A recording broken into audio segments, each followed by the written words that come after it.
Hi there. Today I'll be talking about blended and online learning mindset.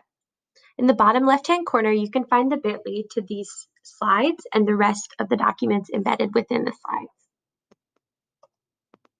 I'm Laura Barnes, one of your two digital learning coordinators. My partner in the Southwestern area is Mary Clay Vick. Some of the basics that we talked about the last time, really setting up those online specific behaviors. Just like you would in your in-person classroom, you want to be sure you are putting forth expectations and procedures that would be supportive of your virtual learning environment. I suggest posting and creating these and keeping them relevant to your virtual classroom. In addition, touring your learning environment and providing those frequently asked questions for students and families in your learning management system can be highly conducive in supporting your students and families. Providing routines and a schedule, and then also making sure that your students have an understanding of the best way to interact in Google Meet, as well as the other staff members that you are working in Google Meet with. Um, Many of our students are consuming a lot of digital media, but not necessarily creating it. So again, setting up these expectations and procedures in all of the different spaces that your students will be inhabiting is really important. Another big mindset that we need to be considering is how we are sharing our learning management systems. So the three kind of key factors that we've been discussing in the blended and online learning environment courses are setting up strong communication, strong accessibility, and easy navigation. So when you use Can in your Google Classroom and Canvas courses, you're really setting up your students for success, and you're also allowing an easy access to your classroom. Below are the links that you can learn more about Can with Classroom and with Canvas.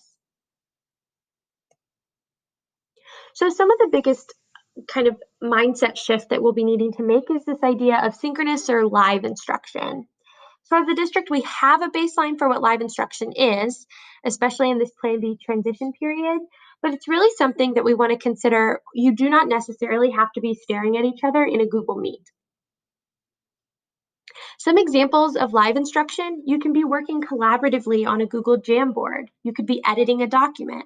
You could be providing feedback to discussion questions. Really, the idea is that when we're doing live or synchronous instruction, we may be on our computers at the same time interacting, but we don't necessarily need to be sitting on a Google Meet for 45 minutes straight. All of these documents are linked in the What is Live Instruction guidance. Again, making sure we are really kind of differentiating between that synchronous and asynchronous instruction. You're already doing a lot of this in your in-person classroom, so it's really the idea of shifting from that in-person, small group, independent work into a more online space. A really key part of this shift is going to be considering how to personalize the instruction that we're providing our students, especially when students are able to work and are most likely going to have a lot more asynchronous instruction happening than they would in a typical school day.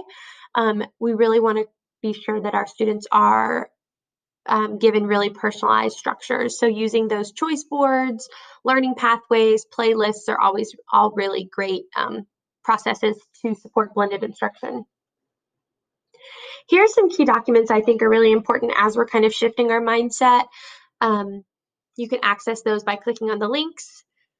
The Collegial Conversations for PLTs is based on the 4 blended online learning courses. So those kind of support maybe your departments or PLTs in conversation and planning.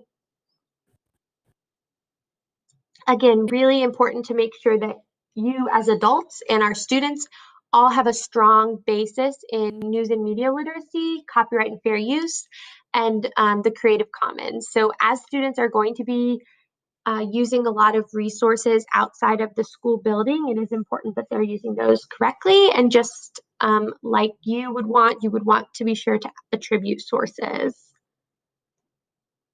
Again, when you're using a tool, be sure you are always checking with the digital resource product library.